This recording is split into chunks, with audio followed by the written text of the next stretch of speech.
Hindi ko akalaing kaya palang gumawa ng homemade puto seko sa bahay. And welcome sa part 1 ng Filipino homemade pasalubong Ganun siya series. ka-crumbly. First, pagsamasamahin muna natin lahat ng dry ingredients. Gagamit lang tayo dito ng 3 cups ng 1 cornstarch cup icing sugar.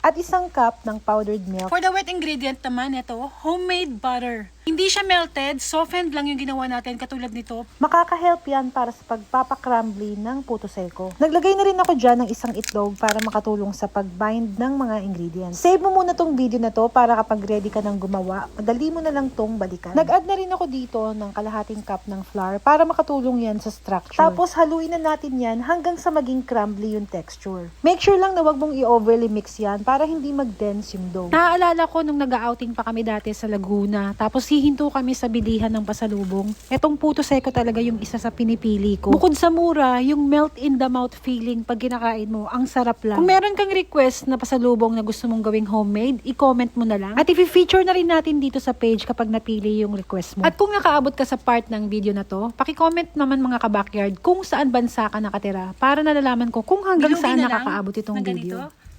Yan. Gusto ko sana yung puto seko shape, kaya lang wala kasi akong molder. Kaya pabilog na lang ganyan. Ayan. Kung meron kang puto seko molder, mas maganda. Pero ako, binilog ko na lang siya. I-bake lang natin to hanggang sa mag-set. Huwag masyadong i-brown. Mas maganda yung light lang para manatiling soft at delicate. Binake ko yan sa 150 degrees Celsius ng 15 minutes. At after 15 minutes, eto na. Luto na yung ating homemade puto seko. And look at that. Crumbly, check. Sobrang crumbly. Ganon siya ka-crumbly. At bago ko to tikman, kung nagustuhan mo tong recipe na ginawa ko for today's video, Tikman natin. paki-like, comment, and share mo na rin. And don't forget to follow for more cooking videos like this. Wow.